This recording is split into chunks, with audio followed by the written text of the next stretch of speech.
La Libroteca. Literatura en radio con Julio Rudman.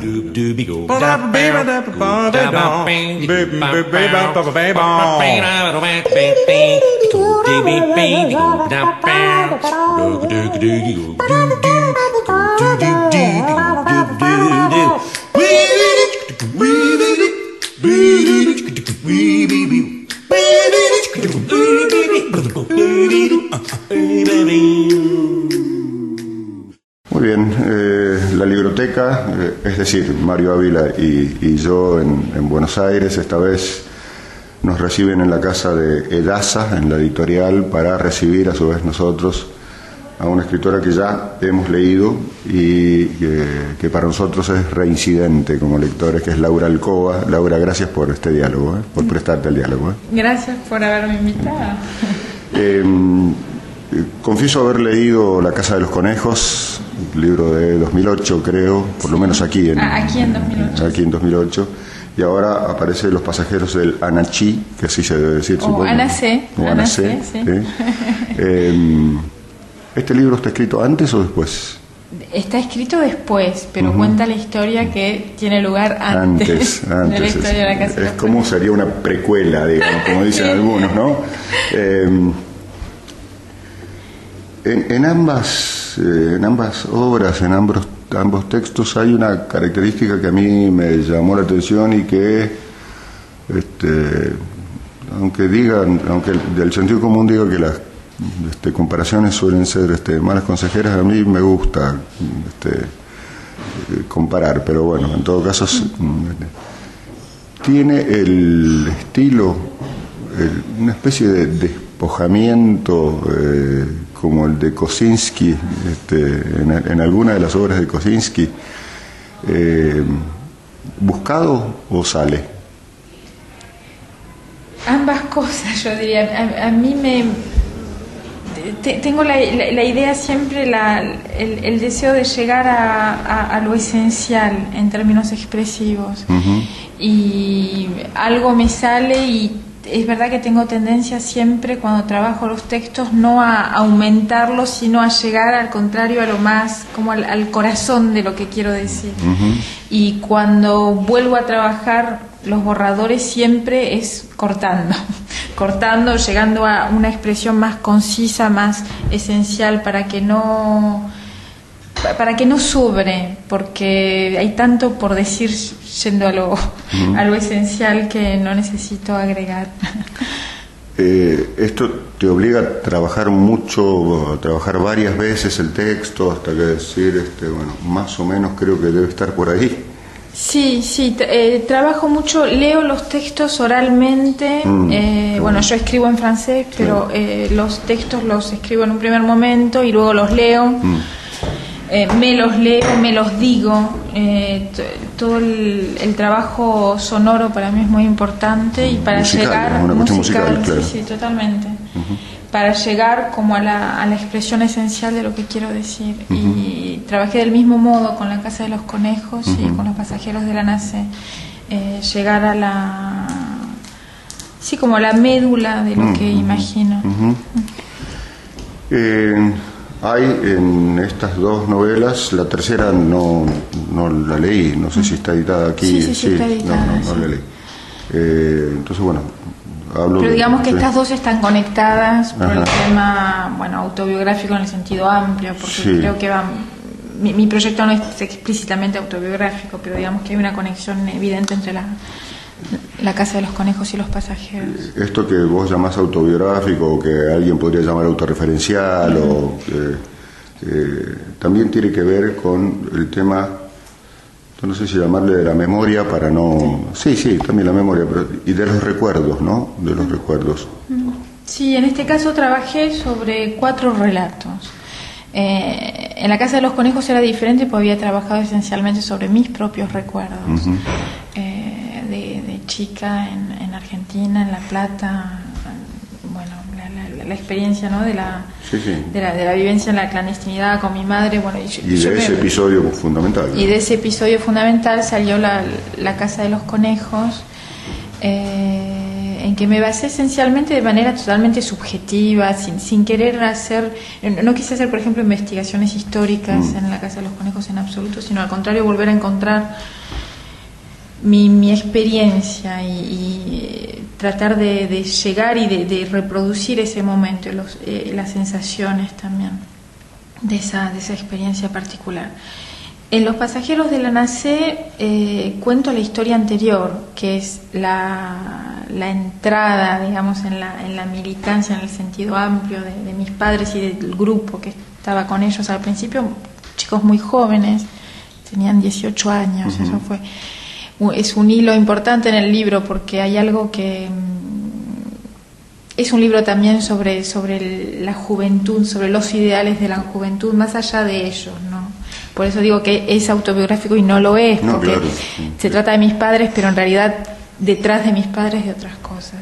Y trabajé sobre 4 relatos, y aquí, claro, eran 4 memorias diferentes, 4 memorias contradictorias, y eso es algo que aparece, dejé una huella de eso en el libro, porque yo no tenía ningún documento, ninguna huella escrita. De hecho, de todo eso no queda nada, y eso también, digamos, formaba parte del desafío de tratar de entender, de esa lógica y lógica, digamos, ¿no? De tratar de entender y de poner por escrito eso, que es la primera escena que cuento cuando yo fui a ver a Régis Debray. Régis Debray, que es todo un personaje que estuvo con el Che en Bolivia en el 67, a él lo encarcelaron allá. Sí, junto con Bustos. Claro, justo con Bustos. Con Provinciano mío. Sí. Claro. Claro, estaban juntos. Y una de las primeras entrevistas que, bueno, en el momento en que estaba juntando material para escribir el libro con Régis Debray, de la que hablo en el libro, me dijo, pero es imposible escribir sobre esto. Digo, ¿cómo imposible? Me dice, no, porque no hay nada y no vas a encontrar material y ¿cómo escribir sobre esa espera? Porque me dice, más allá de lo que pasó, más allá de los acontecimientos y de la autenticidad o no autenticidad de tal recuerdo, de tal hecho, me dice, hay lo que es la espera revolucionaria que nunca vas a poder entender. Le digo, ¿cómo no voy a poder entender? Voy a tratar de entenderla. Claro. El hecho de que él me haya dicho es imposible, bueno, y fue como te motivó al revés, ¿no? Me motivó y digo, bueno, sí, es un desafío, pero voy a tratar de entender lo que significa esa espera.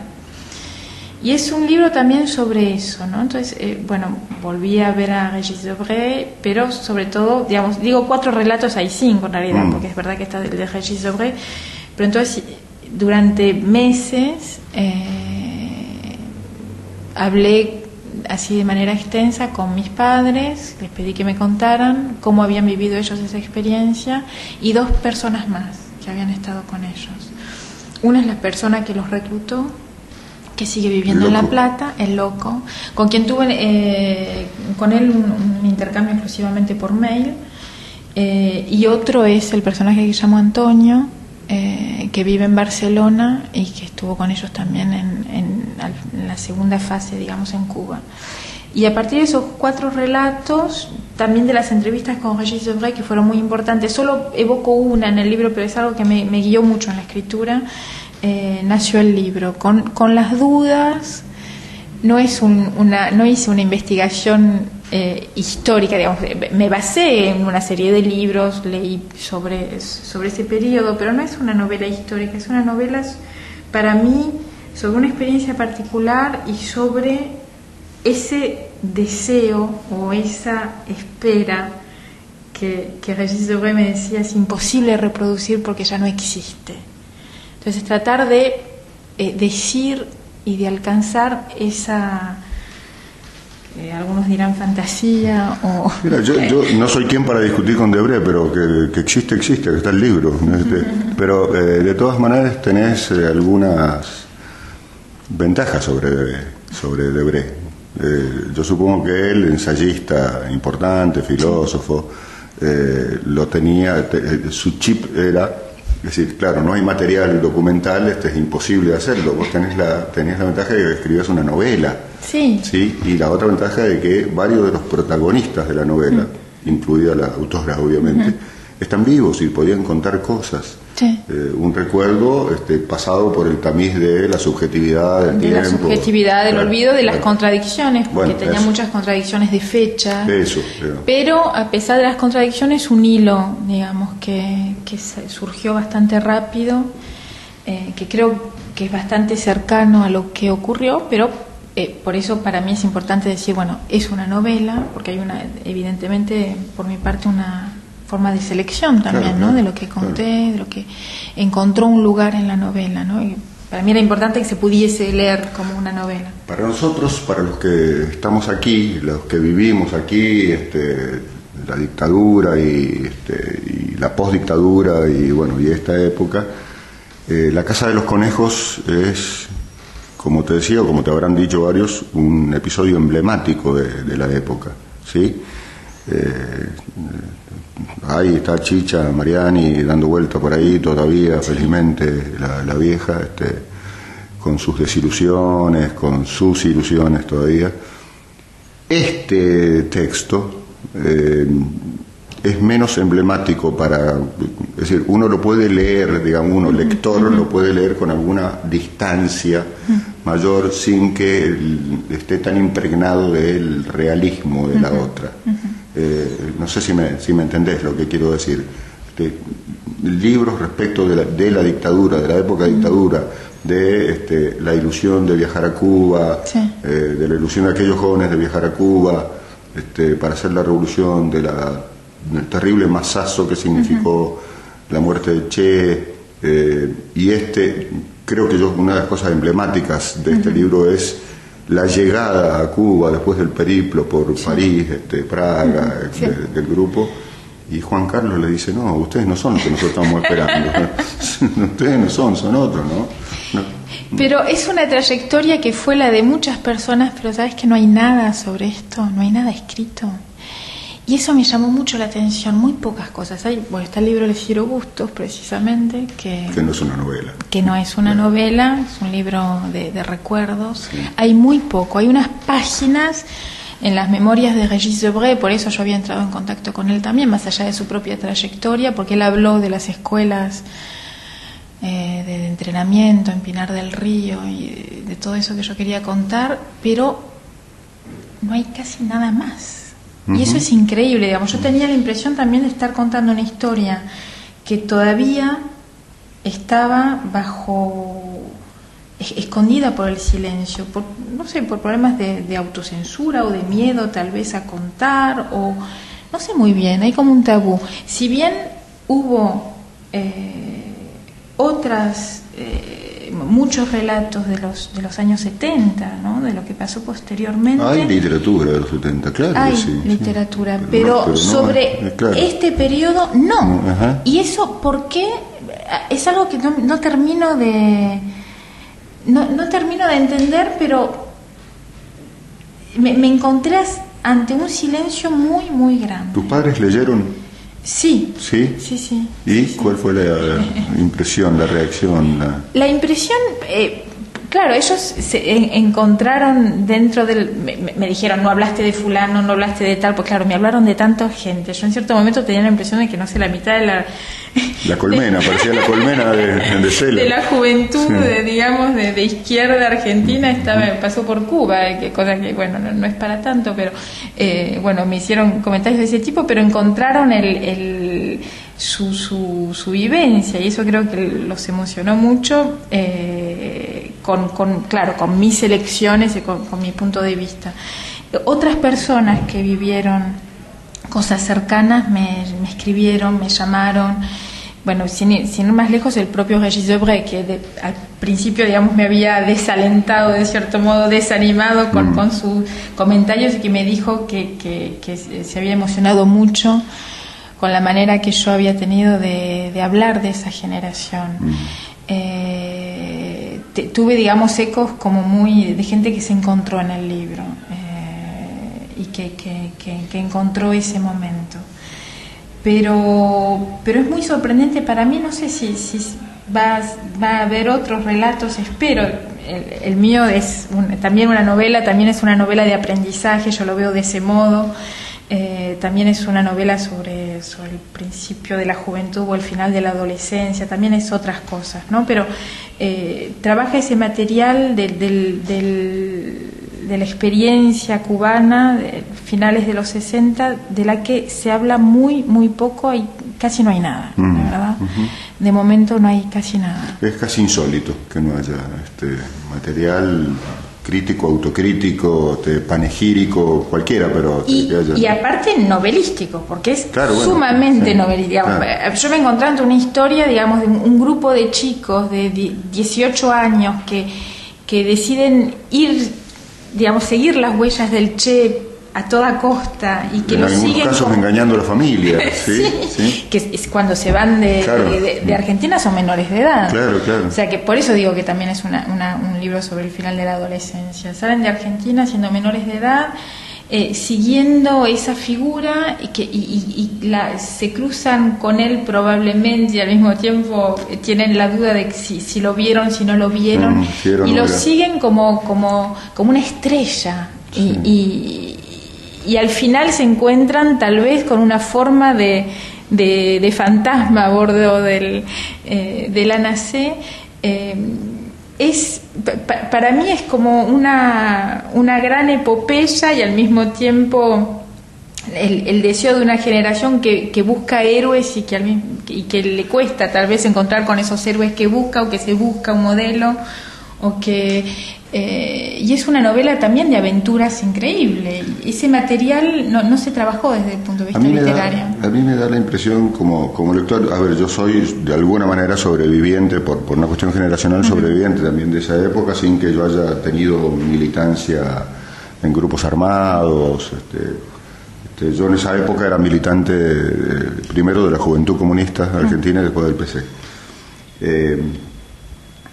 Pero yo no sé si este libro ratifica o no, ahora me lo dirás vos, que quienes hemos pasado por la universidad de la izquierda, o de las izquierdas, como me enseñó algún día un ex amigo, uno nunca deja eso. Yo no conozco, sí hay, pero no conozco tipos que se hayan convertido por motivo de la frustración personal o colectiva en gente de derecha, militantes de derecha. Yo no sé cómo es el caso de ustedes, de tus viejos, de esta gente, del loco.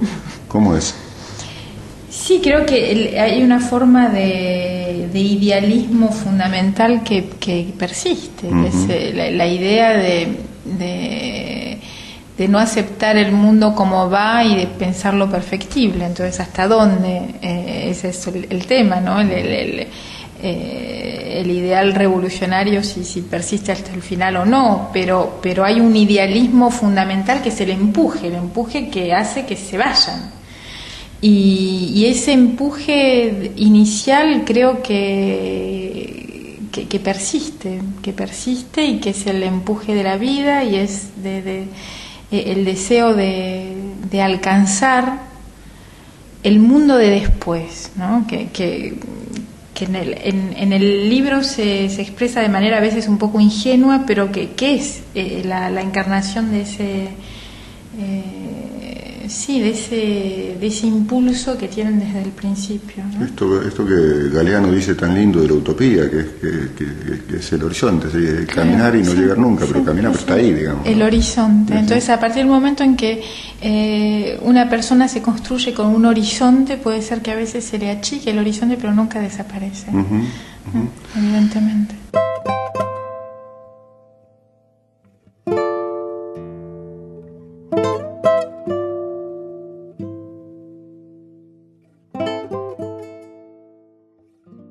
Estamos conversando con la escritora argentina residente en Francia, Laura Alcoba, a propósito de la presentación de su nueva novela, Los pasajeros del ANAC.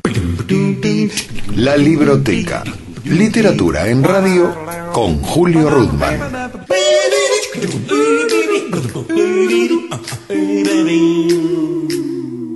Tu otra novela me ha quedado muy intrigado respecto de la otra novela, de Jardín Blanco. tiene otro registro, no tiene nada que ver. Es diferente, ¿Sí? es diferente. Es una novela situada en Madrid de 1960, es una novela escrita sobre, digamos, la anécdota del hecho de que hayan vivido durante un año Ava Gardner y Perón en el mismo edificio. Antes de que Perón se instalase en la famosa casa de Puerta de Hierro, vivió un año en un departamento en Madrid. Entonces, sobre esa anécdota que es auténtica, construí una novela que es una novela con 3 voces, hablan 3 mujeres diferentes. Ava Gardner es una de ellas. Hay un personaje totalmente ficcional que se llama Carmina, y el tercer personaje es el fantasma de Eva Perón, que entonces cada voz está atada a un piso, digamos, del edificio. Es un edificio de 3 plantas. Una novela construida en propiedad horizontal. Sí.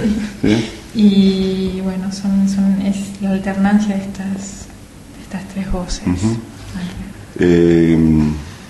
¿Cómo empezaste a escribir? Vos sos licenciada en literatura, y no siempre coincide, ¿no?, los estudios académicos con los creativos, digamos. ¿Cómo nace tu vocación literaria? Mira, mi vocación estaba presente en mí desde hace mucho tiempo, pero me decidí bastante tarde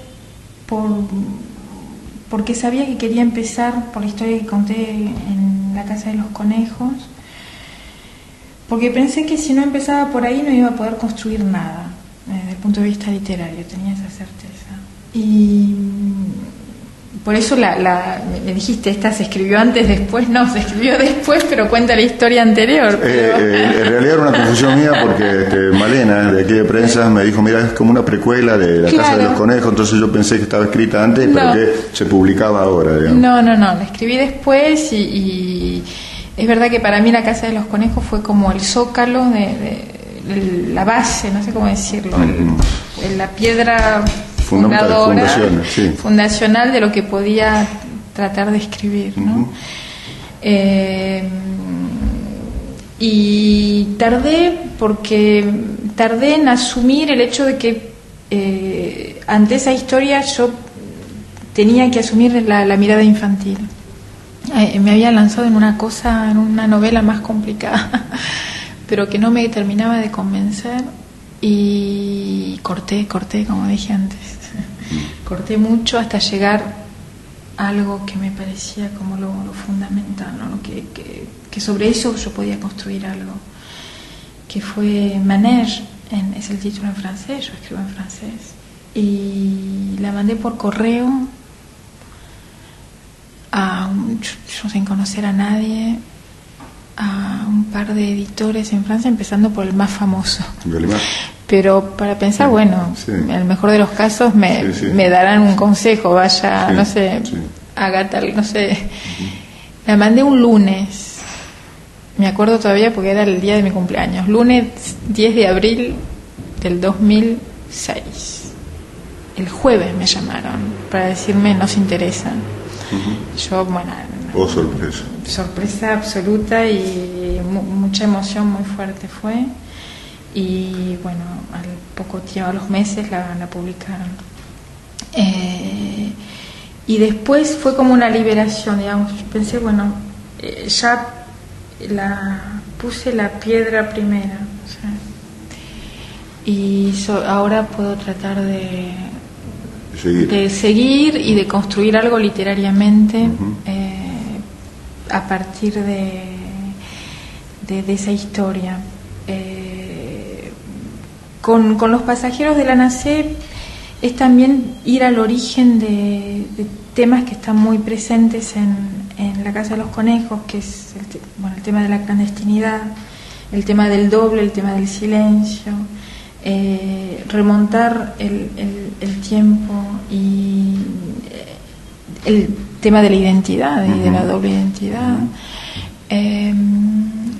Yo tenía la impresión también de que en mi caso, si bien habíamos salido desde hace tiempo de la clandestinidad y de la otra identidad, que yo había conservado algo de eso al no poder asumir o hablar directamente del nacimiento en Cuba y de todo ese episodio que quería conocer. Entonces es algo que está, digamos, evocado en la novela de manera breve, pero también es remontar, digamos, el curso del tiempo y el curso de esa historia y de esas historias, ¿no? Que tienen que ver con el silencio, con la otra identidad, con lo que yo llamo las máscaras, y cómo hay toda una historia que se desarrolla en Argentina como en otra dimensión, del mismo modo que el embute, el espacio del embute también funciona en la Casa de los Conejos de manera simbólica y no solo de manera, de cierto modo es explorar el embute del tiempo, ¿no? Con los pasajeros de la nace. ¿Entendés que está saldado a esa etapa de aquí, como escritora, de aquí en adelante? O sea, ¿qué querés decir? Sí, con la Casa de los Conejos y los pasajeros de la nace, vos terminás esa necesidad tuya de contar esa época, primero con la mirada de una niña, después con esta escena tan conmovedora, por lo menos a mí me conmovió, de tu viejo entrando al sanatorio, al hospital cuando nacés, y esa cuestión también casi despojada entre él y tu vieja, porque él viene de un campo de entrenamiento a ver, quiero saber si terminé con este tema. No sé si con el tema, si vos internamente te considerás saldado el asunto del punto de vista literario. Momentáneamente tal vez sí, pero es verdad que ya lo creía en cierto momento con la Casa de los Conejos, y si bien en la Casa de los Conejos hay una frase muy cortita en que yo tenía la impresión que había puesto como una semillita que podía dar otro libro, que es la evocación. Yo evoco en cierto momento, un viaje que mis padres hicieron a Cuba hace tiempo.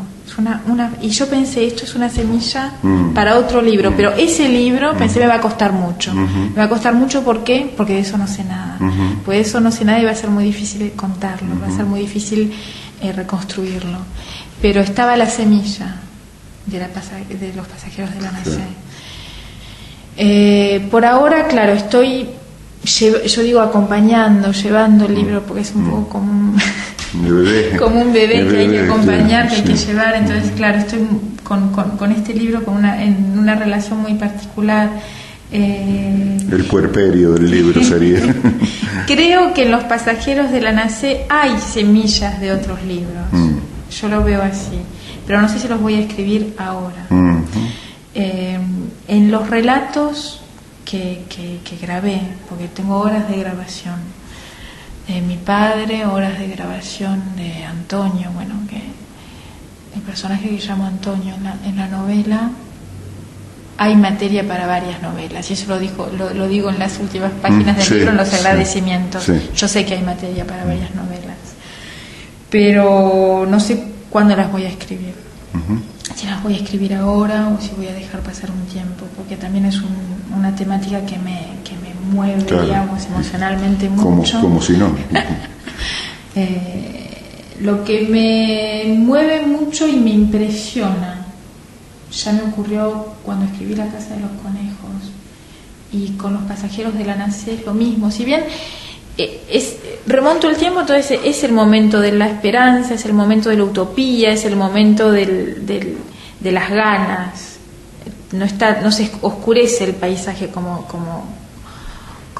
se oscureció en un momento que cuento en La Casa de los Conejos. Pero lo que es muy impresionante es hacer una lista, pensar, preguntarle a mis padres o a las dos otras personas con quienes me entrevisté, quiénes estaban, y tomar conciencia de que están casi todos muertos. No muertos de muerte natural, No, sino claro. muertos en los 70, Sí, al sí. principio de los 70. Claro. Eso es muy fuerte. Por eso en cierto momento dije, bueno, lo tengo que hacer, me tienen que contar, lo tengo que escribir y eso lo tengo que tratar de poner por escrito ahora, porque en poco tiempo va a ser demasiado tarde. Tener tan poca gente viva que pueda contar eso Claro. que no ha sido contado nunca. Claro, claro, O- claro.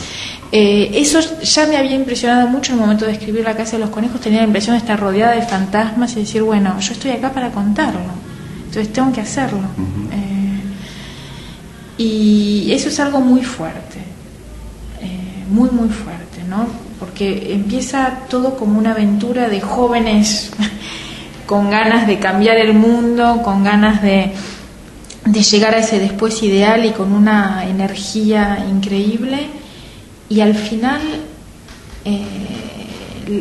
la lista de vidas perdidas en esa aventura es tan impresionante. ¿Y hoy, cómo ves hoy esta cuestión? Te doy mi impresión vital, visceral, si querés. Como soy de la generación de tus viejos, yo soy uno de los sorprendidos, no le voy a poner más adjetivos, digamos, de que los responsables de esas muertes hoy están siendo juzgados y muchos presos, digamos. ¿Y cómo se ve eso? ¿Cómo lo ven tus viejos?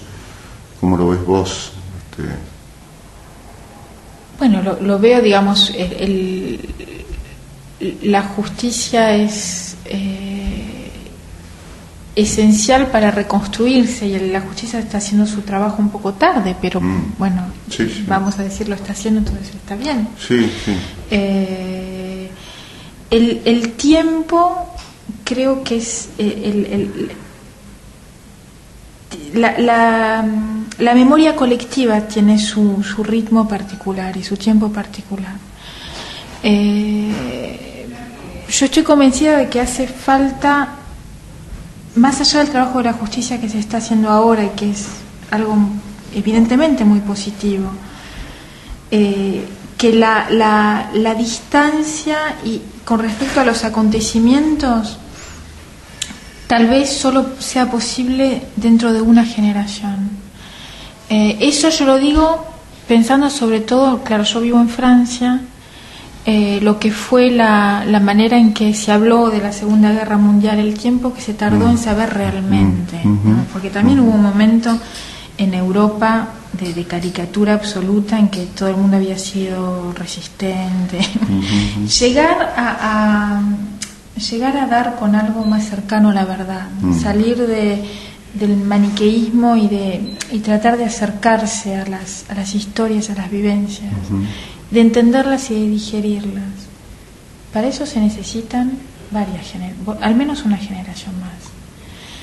El trabajo de los historiadores es esencial, pero bueno, y viene después del trabajo de la justicia. El trabajo de la justicia es lo primero. Sí, claro. ¿No? Se está haciendo acá, claro, con el trabajo que se tendría que haber hecho hace ¿cuántos años? Sí, en lo inmediato, digamos, desde el 83 por lo menos, ¿sí? Pero bueno, afortunadamente se hace, entonces Sí, claro. no vamos a decir lo contrario, ¿no? Pero... ¿Sabes por qué te lo pregunto? Porque aquí, producto de las efervescencias políticas de lo inmediato, te habrán llegado. Hay periodistas que dicen, me tienen harto con el tema de la dictadura. ¿Sí? Concretamente, hubo un periodista, Jorge Lanata, que en determinado momento dijo, me tienen harto con el tema de la dictadura, cuando, por dar el mismo ejemplo que das vos, en España lo acaban de rajar a Garzón de su puesto de juez y tratar de investigar algo que pasó hace 70 años, digamos, ¿no? Y vuelvo de alguna manera, como para ir cerrando, al tema de estos dos libros, el tema del recuerdo, el tema de la memoria, alrededor del tema del recuerdo y de la memoria, alrededor de la muerte, es decir, aún de aquellos que se salvaron de la muerte física, digamos, ¿no? De la muerte o de la tergiversación de ideales, etcétera, etcétera, ¿no? Entonces por eso te preguntaba yo respecto de si en ese sentido estaba de alguna manera con estas dos obras tuyas saldado eso, o quedaba picando la posibilidad de que no. Digamos, para mí es una fuente de reflexión. También es, yo estoy profundamente convencida de que un escritor escribe sobre lo que le toca. Digamos, a mí me tocó eso. Hay un autor francés que se llama Olivier Rollin, a quien yo admiro muchísimo, que habla de lo que él llama en francés le paysage original, el paisaje de origen. Y dice que hace una lectura incluso de la obra de Borges, hace una lectura de Borges que no trata directamente un tema, elementos autobiográficos, hace una lectura de Hemingway, bueno, de una serie de autores así fundamentales, y lee sus libros a través de lo que él llama el paisaje de origen, que no es forzosamente la historia en términos de datos, también tiene que ver con el paisaje emocional, también tiene que ver con el paisaje, ¿no? Sí. Él hace una lectura de la obra de Borges con respecto al paisaje geográfico argentino, a la Pampa, territorial, claro. Territorial, a lo que él llama el vértigo horizontal, ¿no? Que es esa sensación tan particular que en pocos otros lugares del mundo se puede tener, ¿no? De ese vértigo del horizonte que es inalcanzable. Entonces pone en relación ese horizonte inalcanzable con ciertos textos de Borges. Bueno, ese paisaje original, yo tengo un paisaje original particular que trabajo, es verdad, explorando. También es verdad, concretamente, históricamente, esos momentos, pero desde una perspectiva literaria. Pero ese es el paisaje que me tocó. Tanto la historia de los pasajeros de la Nacé en el origen, como después lo que trabajé en la Casa de los Conejos. También es paisaje original las lecturas, ¿no? También son paisaje original, ¿no? Totalmente, sí. Y ¿leíste la traducción de Leopoldo? En parte. Estuvimos en contacto constantemente por mail. Leopoldo me iba consultando e íbamos dialogando sobre el texto a medida que él lo traducía. Y tengo una gran confianza en su trabajo, porque sé el trabajo que hizo sobre la Casa de los Conejos, claro. Y en este caso, digamos, él, en cuanto tenía una duda o me iba consultando. O sea, no la pude leer aún de corrido porque descubro el libro en estos días. Ah, sí, este es el ejemplar que descubrís. Bueno, bienvenida a la Argentina. Gracias. Muchísimas gracias por este diálogo y espero más libros. Bueno, gracias. Un gran abrazo. Hasta la próxima, gracias.